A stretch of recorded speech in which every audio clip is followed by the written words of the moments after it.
Today we're going to kind of talk about the lifespan of a song, and I thought I'd do it in a bit of a hypothetical way where we can come up with a band name and then kind of record an EP together and give it to these guys to put into action. Do you guys want to shout out some band names that you've been quietly thinking of all this time? Do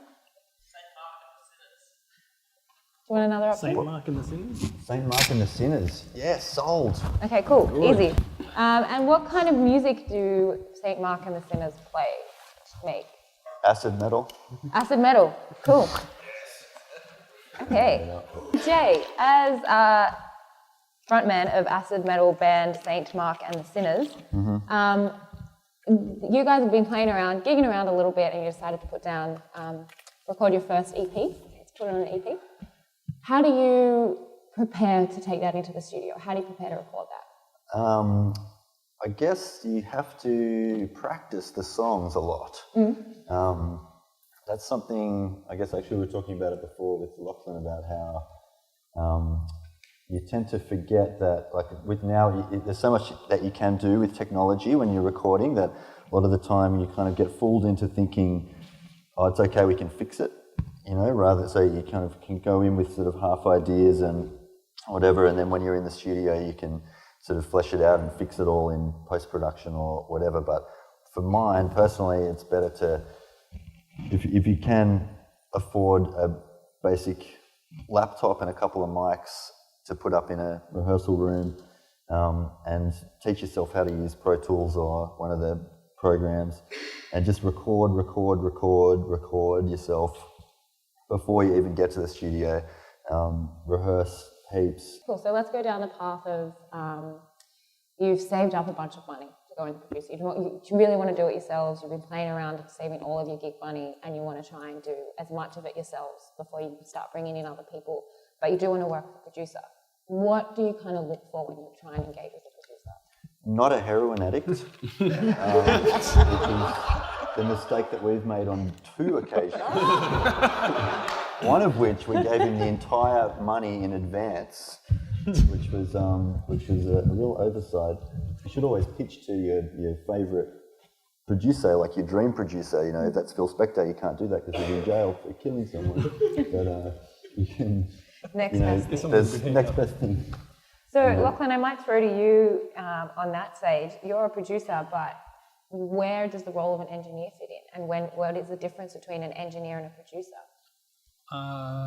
Whatever the band needs or the artist needs is when the producer or engineer hat gets kind of put on or taken off. But I think it's important to give yourself a few plans. Go plan A, B or C, probably just 2, and put them at the end of the spectrum. Here's a really cheap plan, here's the really expensive plan. We can modify either to somewhere in the middle, which is probably where it will be, but to at least know what your options are, because to have the creative producer then come in is almost after that point, the band has decided what kind of recording they want to do. Is it an EP, is it an album, a single? Is it just digital? Is there a physical copy? All that kind of stuff. And then once they've got that idea, the producer can work in concert with people on the other end of the industry for promoting it and getting it out to radio and have that conversation. What, you know, are we giving them what they want? Is this something that people out there want? Are we aiming up at what people want to hear, you know, at the end of the process?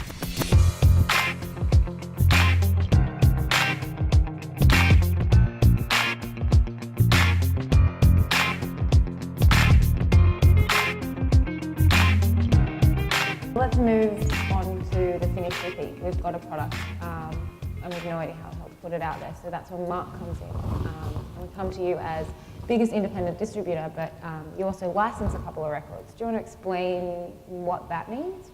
Yeah, sure. I mean, Inertia started in its simplest form, I guess, as a distribution arm. So essentially you would come to us with a completely finished record that you'd funded and done everything yourself, and you have a publicity team, and I'm sure we'll talk about this, and a structure in place. And then we, back in the day, well before I worked there at least, just did the physical distribution of it, sold it into stores and actually put that product out there. Now, as stuff's evolved, that process of just putting things into stores has become a lot less relevant, especially for things like EPs. They don't necessarily have the shelf life at stores, or even really the market that they used to, at least on a physical level. So often, what labels have had to do, and what we've certainly had to do, is offer more and more services to artists. So a license deal would be one where we essentially take ownership almost of the material. I don't take ownership of it, but an artist has gone through this process of recording an album, funding it out of their own back, and they don't have any money left for instance, marketing or actually producing finished product or any of that kind of stuff.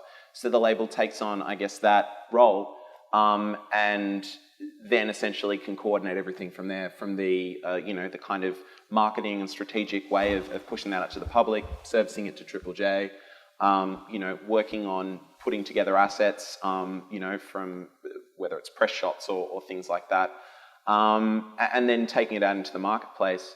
What are some of the things you put in place to create a strategy for such a new band? Like their targets, what they want to get out of this release is really just to play more, get more gigs, get more fans.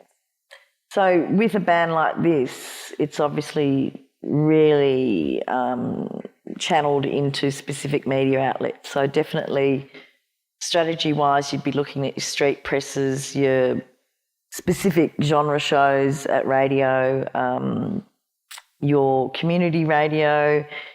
You can be a little bit smarter about things and create ideas and story angles that can broaden your horizons. So, even ABC Radio National, the Drawing Room program, which is on at drive time, might be someone that you could pitch and talk about the genre you've created if it's a new genre. So that's an avenue that you probably wouldn't think about straight away.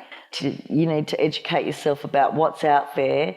You'll probably see that the paper's writing a lot of mainstream stuff, and you're probably going to, think, well, how am I going to get into this paper? Just track it. Track what they're doing.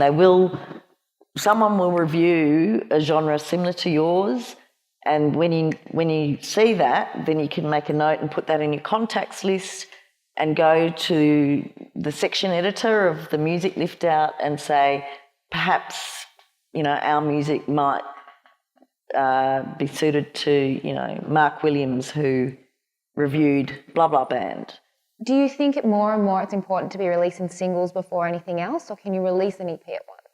I think singles before an EP is pretty essential, just because it's good to show a bit of a build. Like I see a lot of bands coming through on Earth, might find their first song, and then maybe 9 months later the EP comes out.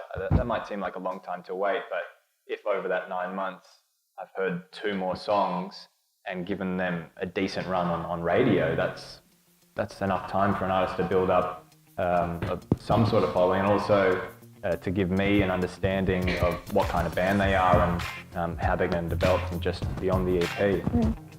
We might leave it there and move outside and grab a beer and chat a little bit more. So thank you so much for being in your audience, and thanks so much to all our panelists.